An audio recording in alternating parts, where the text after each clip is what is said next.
Kita hidup di zaman yang memuliakan kegagalan. Gagal itu pelajaran. Belajar dari kegagalan. Semua orang sukses pernah gagal. Tapi coba jujur sebentar. Berapa kali kamu gagal, dan ternyata gagal lagi, dan gak ada kemajuan yang terasa? Apakah kamu benar-benar belajar, atau cuma mengulang luka dengan label pengalaman? Karena ternyata, belajar dari kegagalan itu bukan otomatis. Rasa sakit memang membuat kita berhenti.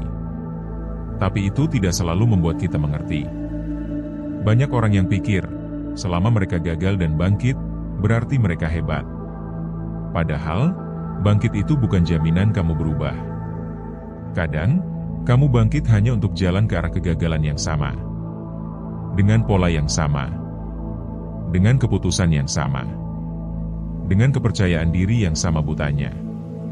Ini yang disebut sebagai jebakan belajar dari kegagalan.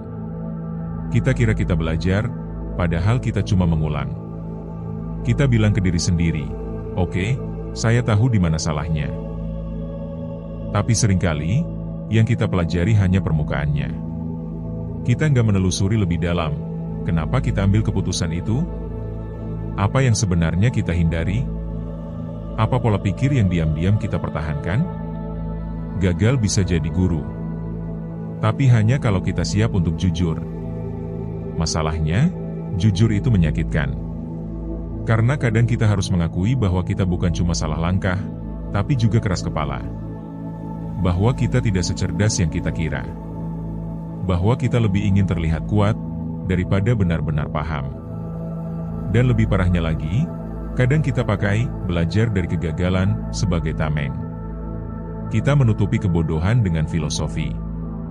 Seolah semua kegagalan pasti bermakna.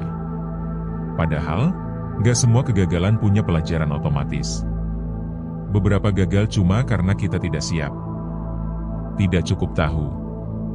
Tidak cukup sadar.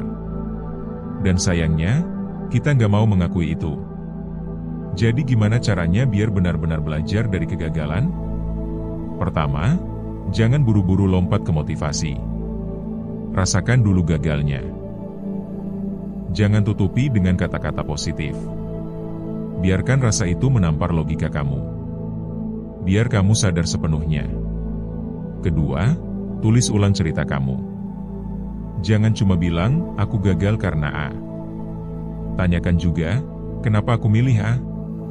Apa keyakinan yang bikin